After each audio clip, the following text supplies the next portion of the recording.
Hi students, a very good morning. Have a nice day.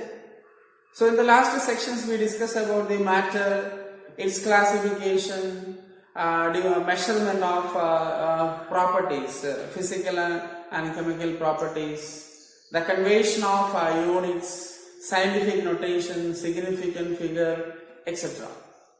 So today we are going to discuss about the laws of chemical combination. Laws of chemical combination. The elements combines to form products. The elements combines to form molecules is governed by certain laws. The laws are known as laws of chemical combination. There are mainly 5 laws. One is law of conservation of mass. Second one is law of definitive proportion. Third one is law of multiple proportion. Fourth one is Gay-Lussac law of gaseous volumes. And the fifth law is Avogadro law.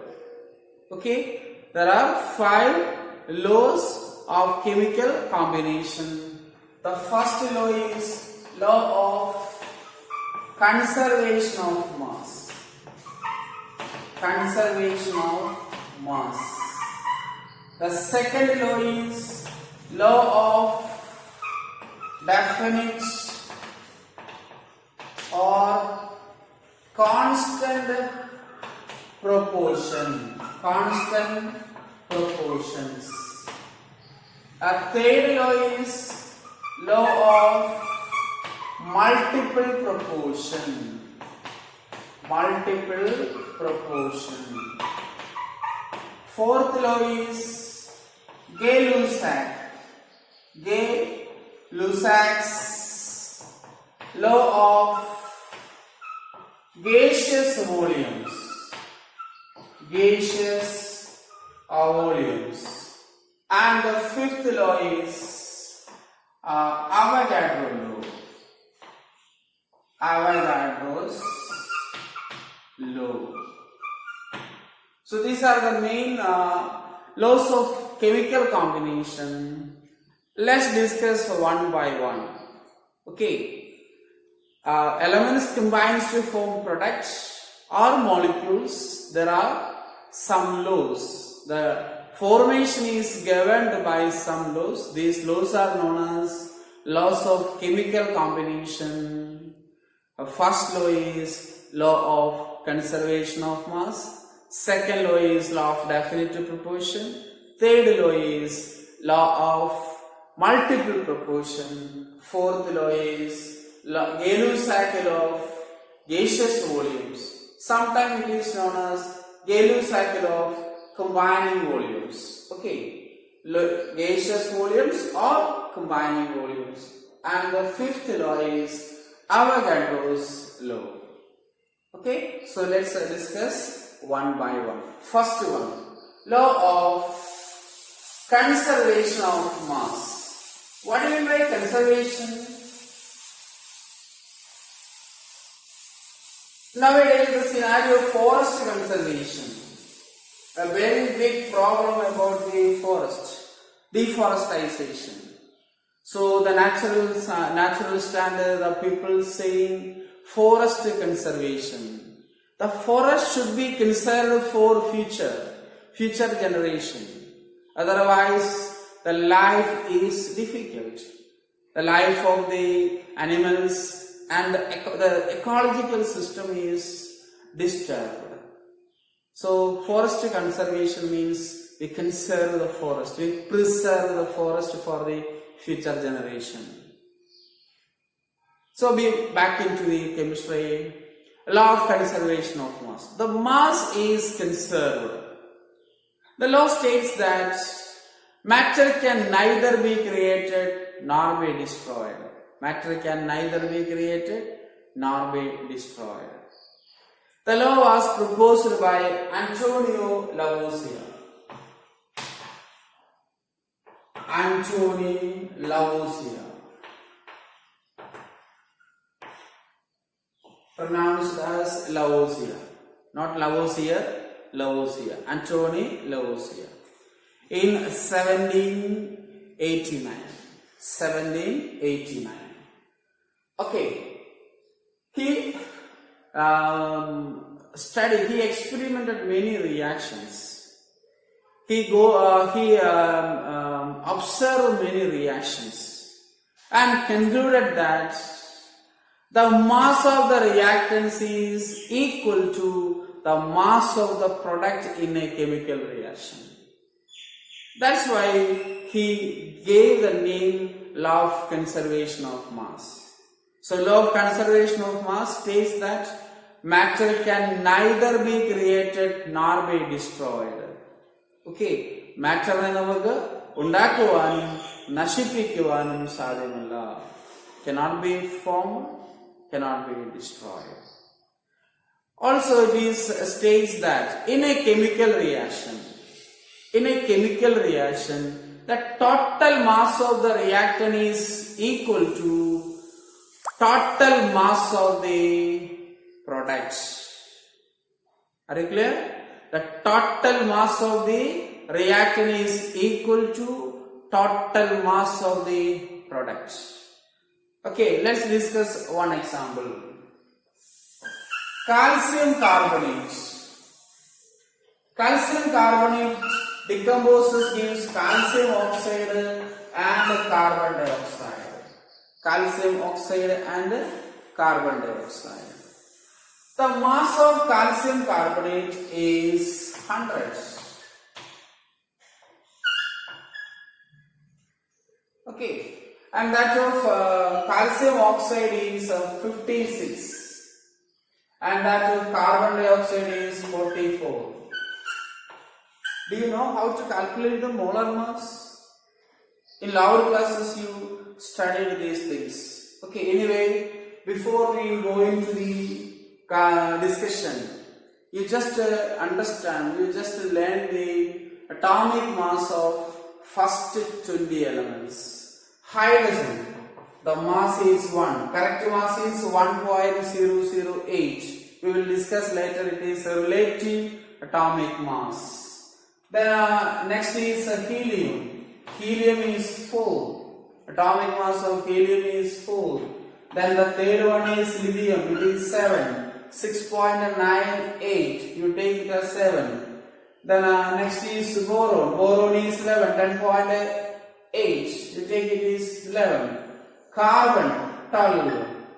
Actually 12.01. Then nitrogen 14. Oxygen 16. Then fluorine 90. Next is argon. Argon is 39. Argon 39. Then 11th elements. Sodium. Atomic number 11. Sodium is 11th element. Sodium 23. 12th element magnesium. Magnesium is 24. Then 13th element aluminum. Aluminum 27. Next is silicon. Silicon is 28. Okay, silicon is 28. Then phosphorus. Phosphorus 31. Phosphorus, the mass of phosphorus is 31. Then next is phosphorus. Then sulfur.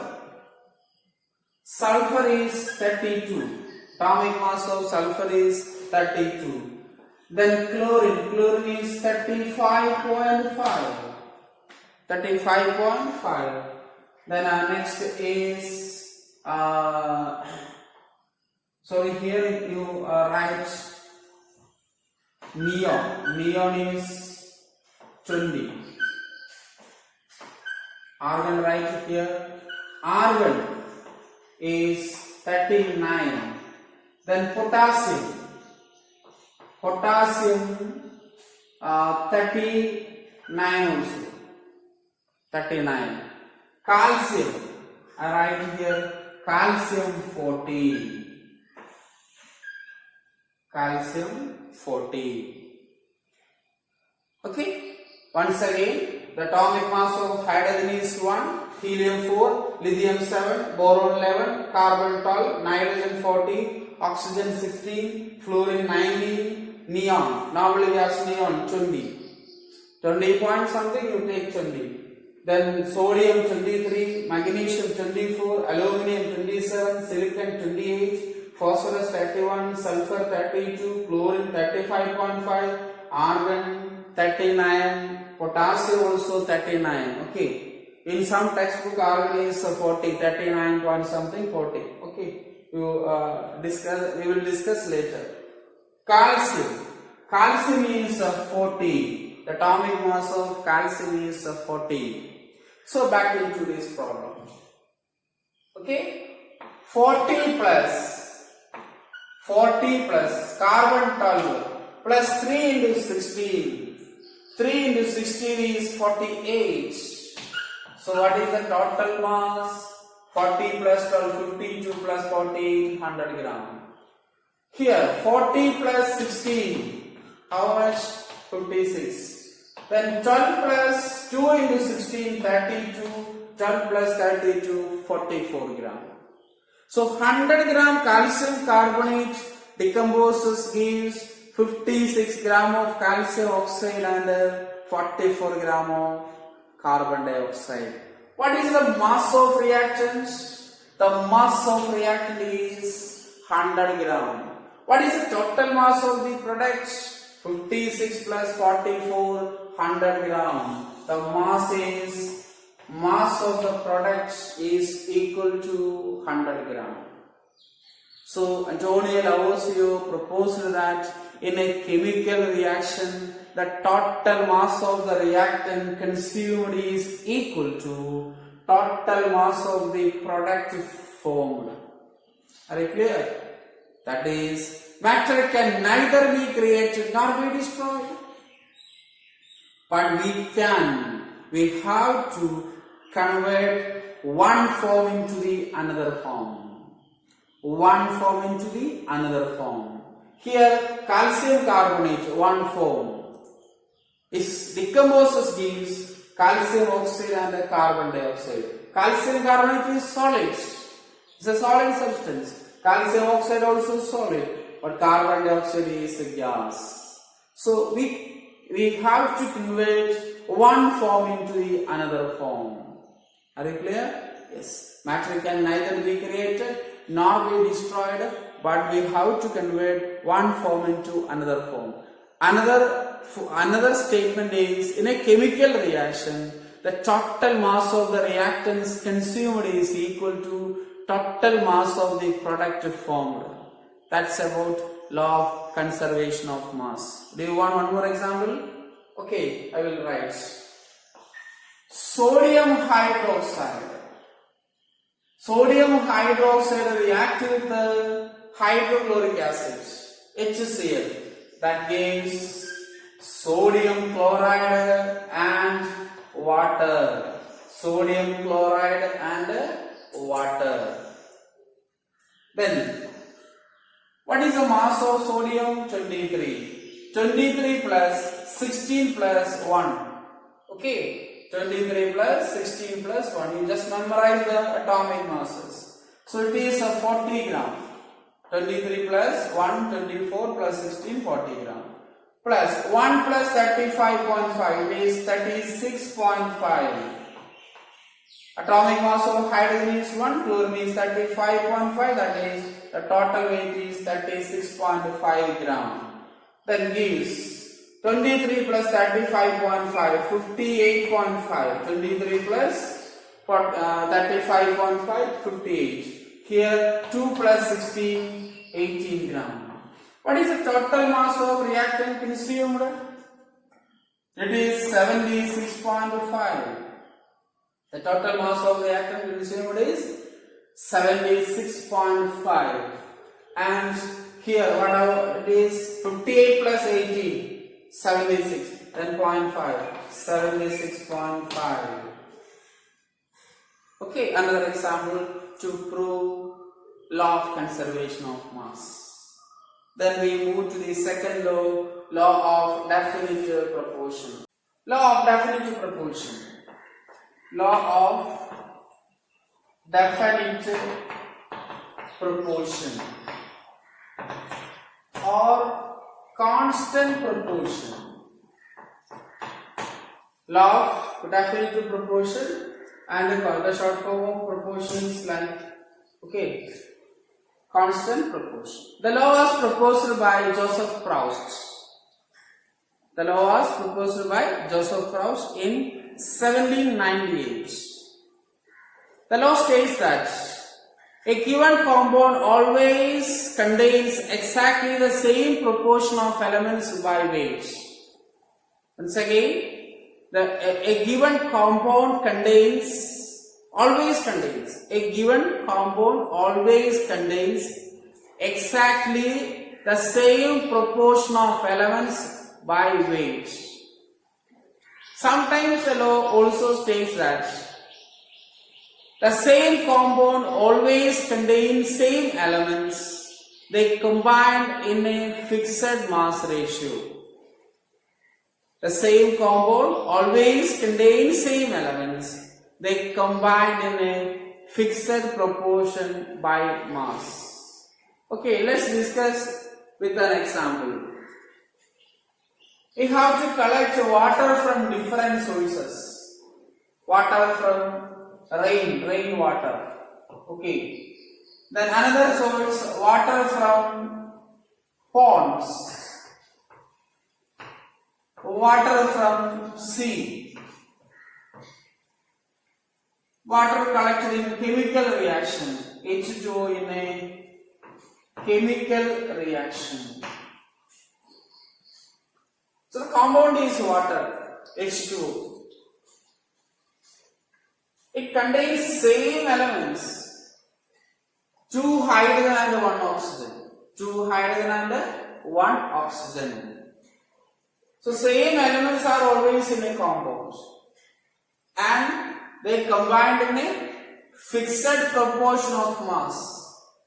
Let's take the proportion of mass. What is the mass of hydrogen? 1. So mass of 2 hydrogen, 2. What is the mass of oxygen? You know that 16. The mass of oxygen is 16. So 2 is to 16. What is it? It is equal to 1 is to 8. Another source from ponds. Well, any source. Again H2O, 2 hydrogen, 2. 1 oxygen. The mass of oxygen is 16. So 1 is to 8. H2O from sea, 2 is to 16, that is 1 is to 8. From chemical reaction, NaOH plus HCl gives H2O plus NaC. Acid and bases combines to form salt and water, you learned in the lower classes. So from also we collect the water, the mass ratio is 2 is to 16, that is 1 is to 8. Another example you take. Carbon dioxide. Carbon dioxide from the chemical reaction calcium carbonate decomposes gives calcium oxide and carbon dioxide. From our escalation, carbon dioxide is there. In atmosphere, carbon dioxide is there. Burning of wood or coal or any fuels gives carbon dioxide. So different sources. Carbon dioxide from the calcium carbonate, from burning of food or petrol, then from nature. In all cases, the mass ratio is 12 is to 32. 12 is to here also 12 is to 32. Here also 12 is to 32. Just make it in a simple ratio. Divided by 4. 4 is a common factor. So 3 is to 8. Here also 3 is to 8. 3 is to 8.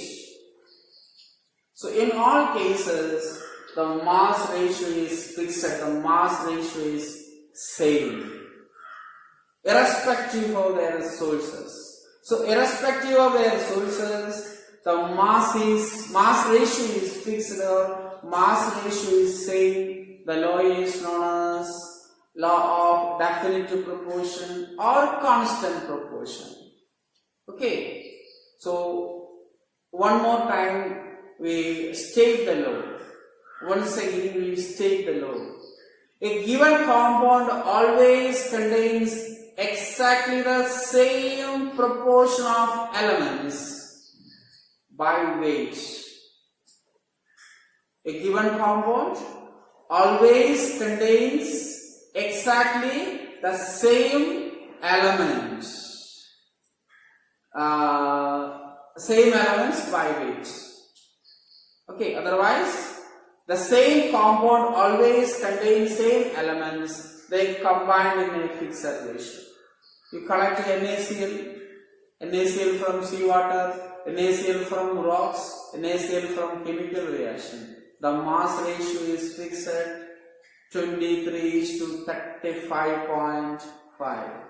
NaCl, another example you consider NaCl.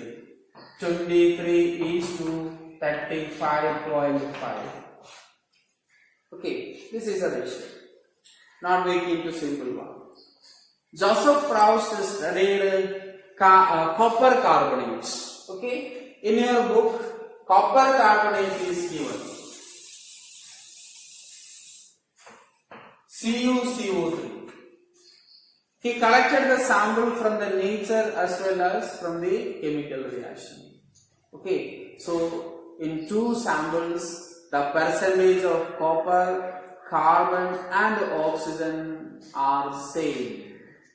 Okay, it is 53.35, 53.35, 9.74, and the oxygen ratio is 38.9 in two samples. Copper, carbon, copper, the percentage of composition 53.35, carbon 9.74 and oxygen is 38.9, the percentage of elements. It is given in your book, you just go through it. So the law of definitive proportion is over. Next is law of multiple proportion. Law of multiple proportion. The law of multiple proportion proposed by John Dalton. Okay, you heard about John Dalton, the father of modern atomic theory. John Dalton, the father of atomic theory. He is sometimes called like John Dalton. So Dalton states that two elements combines to form more than one compound. The different masses of one of the element which combined with the other, fixed mass of the other, bear a simple ratio.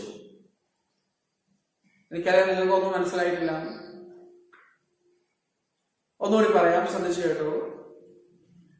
Two elements combines to form more than one compound. The different masses of one of the elements which combined with the fixed mass of the other bear a simple ratio. Okay, let's discuss one example. Let's discuss one example for law of multiple proportion. It is proposed by John Dalton. He considered many examples. The first simple example is formation of carbon monoxide and carbon dioxide. Law of multiple proportion by John Dalton. John Dalton in 1802. Lavoisier 1789, Joseph Proust 1798, then John Dalton states the law 1803. Okay, let's consider the two elements carbon and oxygen. Let's consider the two elements carbon and oxygen. Carbon combines with oxygen. One product is carbon monoxide. Another product is carbon dioxide. This is a simple way to understand the law. Okay, I will teach you a simple method. So here two elements. After we discussing the example, one more time I state the law. At that time we can understand. Carbon and oxygen combines to form carbon monoxide and carbon dioxide. Two elements combines to form more than one compound. Serially, two elements combines to form more than one compound. രണ്ട് elements combine ചെയ്ത് ഒന്നിൽ കൂടുതൽ product ഉണ്ടാകുമ്പോൾ carbon monoxide and carbon dioxide. What is the mass ratio of carbon monoxide? It is 12:16. The mass ratio of carbon monoxide is 12:16. What about carbon dioxide? The mass of carbon is 12. That of oxygen is 16. So two oxygen. What is the ratio? 32. 12 gram carbon combines with a 16 gram of oxygen. Here 12 gram of carbon combines with a 32 gram of oxygen. Okay. Then the mass of carbon is fixed. The mass of carbon is fixed. Then the difference is only the mass of oxygen. The difference of mass is with respect to oxygen. Carbon, the atomic mass of carbon in both compound is fixed at 16. Sorry, 12. 12 and 12. Let's take the mass ratio of oxygen. Different mass ratios. Mass ratio of oxygen in carbon monoxide it is 16. In carbon dioxide it is 32. It is 1:2. This is law of multiple proportion. Okay. Once again, carbon and oxygen combines to form more than one compound. Carbon monoxide and carbon dioxide.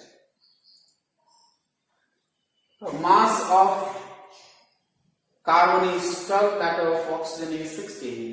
Mass of carbon here also 12. But oxygen is 32. The mass of carbon is fixed. It is same. The difference is only for oxygen, 16 and 32.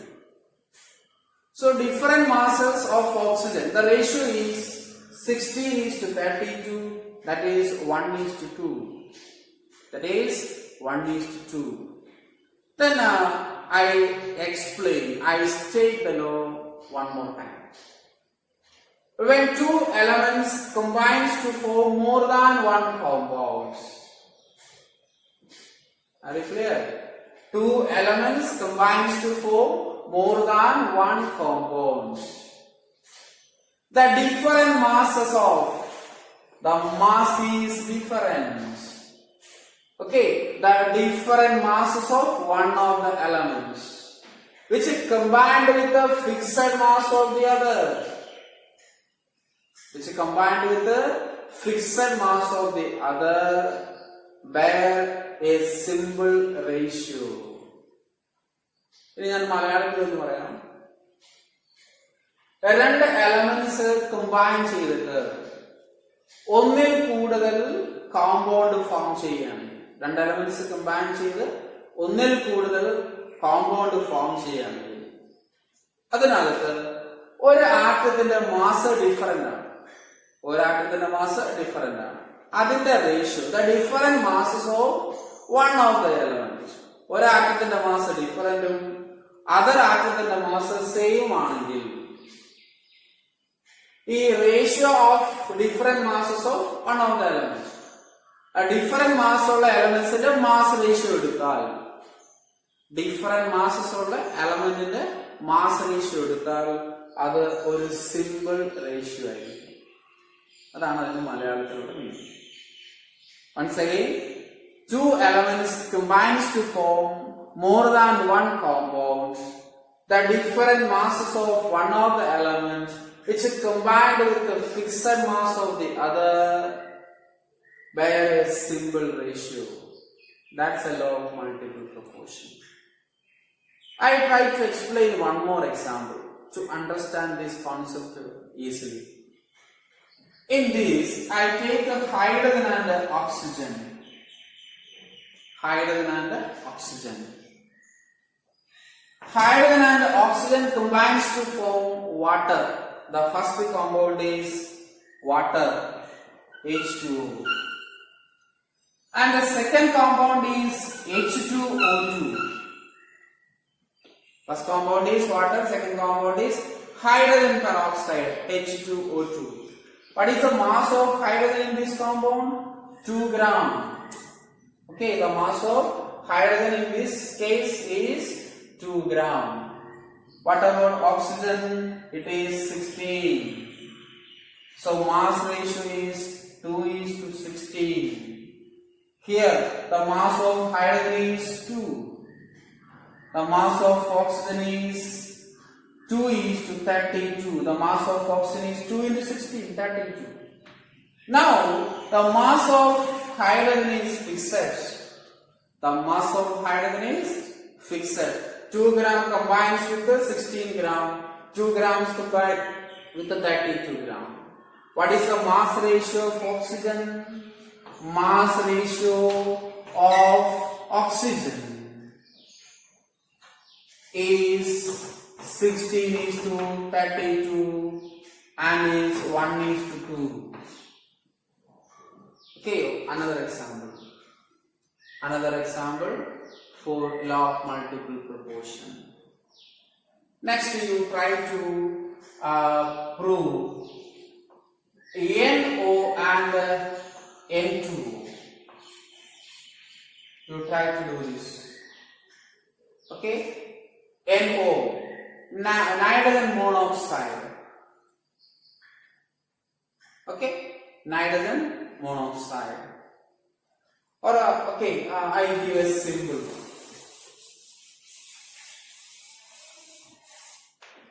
This is difficult. I will explain.